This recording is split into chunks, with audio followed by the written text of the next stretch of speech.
Hola, mi nombre es Medardo Cantos y les hablaré sobre bulbo raquídeo, protuberancia, cerebelo y cuarto ventrículo. ¿Qué es el bulbo raquídeo?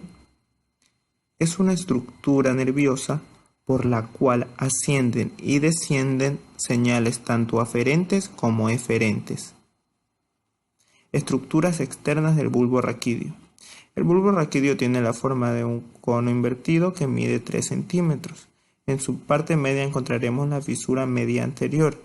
A cada lado de la fisura media anterior, las pirámides, que son haces de fibras nerviosas, fibras corticoespinales. Las pirámides se afinan en dirección inferior, se cruzan a los lados opuestos y forman la decusación de las pirámides. A cada lado de las pirámides encontramos las olivas. Posterior a las olivas tenemos los pedúnculos cerebelosos inferiores, que unen al bulbo con el cerebelo. En la mitad superior de la cara posterior del bulbo encontramos el suelo del cuarto ventrículo. En la mitad inferior encontramos el surco medio posterior, tubérculo grácil y tubérculo cuneiforme. Estructura interna del bulbo. Para su estudio se lo va a dividir a nivel de la decusación de las pirámides, a nivel de la decusación de los lemniscos y a nivel de las olivas. A este nivel, las fibras corticoespinales se dirigen hacia la línea media como fascículo corticoespinal lateral. Sus fibras se entrecruzan formando la decusación de las pirámides. Además encontraremos el fascículo grácil con su núcleo grácil, fascículo Burdach con su núcleo Burdach. También existen otros fascículos como el corticoespinal lateral, corticoespinal anterior, el fascículo espinotalámico lateral, el longitudinal medial y el espinal del nervio trigémino. La decusación de los leniscos tiene lugar posterior a las pirámides. Hay que tener en cuenta que los leniscos se forman a partir de fibras arcuadas internas que emergen del núcleo grácil y cuneiforme. A este nivel, el núcleo espinal del nervio trigémino se encuentra lateral a las fibras arcuatas y el fascículo espinotalámico lateral a la decusación de los leniscos. A este nivel se encuentra el complejo nuclear olivar, formado por el núcleo olivar inferior, que es el más grande y tiene la forma de una bolsa fruncida. También existe el núcleo olivar accesorio dorsal y medial. También se observan los núcleos vestibulares medial e inferior y los núcleos cocleares anterior y posterior en relación al pedúnculo cerebeloso inferior. Por último tenemos el núcleo ambiguo que se encuentra dentro de la formación reticular. Protuberancia anular. La protuberancia es anterior al cerebelo y conecta el bulbo con el mesencéfalo. La protuberancia va a medir alrededor de 2,5 centímetros. La superficie anterior es convexa de lado a lado y muestra múltiples fibras transversas que forman los pedúnculos cerebelosos medios. En la parte media encontramos el surco basilar para la arteria basilar y a cada lado emergen el nervio trigémino.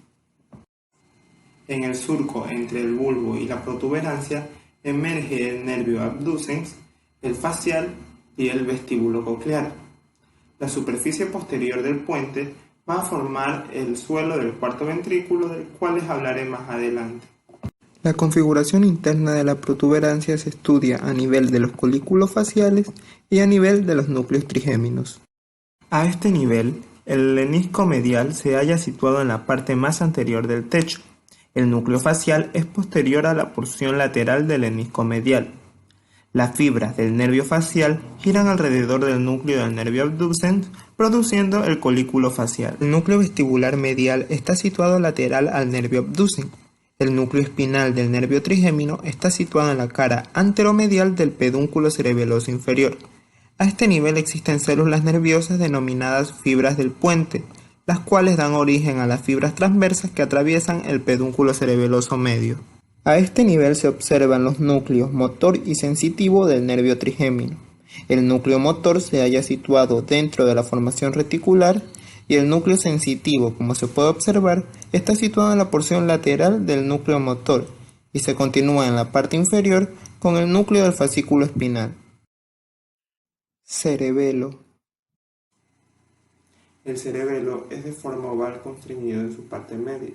Consta de dos hemisferios cerebelosos unidos entre sí por un vértice estrecho y medial. El cerebelo consta de tres lóbulos principales: un lóbulo anterior que se separa del lóbulo medio mediante una fisura denominada fisura prima. El lóbulo medio es el lóbulo más grande del cerebelo y el lóbulo flóculo-nodular se halla posterior a la fisura óvulo-nodular. El vermis se compone de anterior a posterior por la língula, el lobulillo central, el culmen, el surco primario, el declive, el surco postclival, folium, tuber, surco prepiramidal, pirámide, úvula y nódulo. Existen 4 núcleos intracerebelosos, de lateral a medial son: el núcleo dentado, que tiene forma de una bolsa fruncida; el núcleo emboliforme es oval; el núcleo globoso consiste en uno o más grupos de células redondeadas; el núcleo fastigial se sitúa cerca de la línea media en el vermis. La corteza cerebral envía información al cerebelo mediante tres vías: la vía córtico-pontocerebelosa, la vía córtico-reticulocerebelosa y la vía córtico-olivocerebelosa. La médula espinal envía información al cerebelo mediante 3 vías: el fascículo espinocerebeloso posterior, fascículo espinocerebeloso anterior y el fascículo cúneo-cerebeloso. Las fibras deferentes del cerebelo van a formar 4 vías: la vía globoso-emboliforme rubral, la vía dentotalámica, la vía fastigio-vestibular y la vía fastigio-reticular. El cerebelo recibe información respecto al movimiento voluntario y también recibe información referente al equilibrio desde el nervio vestibular. Es decir, que el cerebelo va a ser el encargado de los movimientos voluntarios y también del equilibrio. Cuarto ventrículo. El cuarto ventrículo es una de las cavidades por donde circula el líquido cefalorraquídeo. Este de aquí va a poseer una forma romboidal y, como se puede observar, su límite anterior va a estar dado por el bulbo y la protuberancia y su límite posterior por el cerebelo. Para un mejor estudio del cuarto ventrículo se lo divide en una cara anterior y una cara posterior.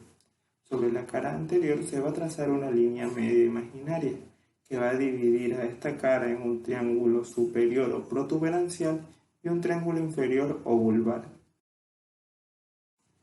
En el triángulo vulvar encontraremos un surco longitudinal medio que se extiende por toda la cara anterior, es decir, que también estará en el triángulo protuberancial. De este surco emergen fibras denominadas fibras acústicas. Inferior a las fibras acústicas encontramos el trígono del hipogloso, que está en relación con el núcleo del nervio hipogloso, el trígono del vago, que está en relación con el núcleo dorsal del nervio vago, y por último el área postrema, que es la encargada de controlar el vómito. En el triángulo protuberancial se puede observar a cada lado del surco longitudinal medio una eminencia denominada eminencia media, la cual está rodeada lateralmente por el surco limitante.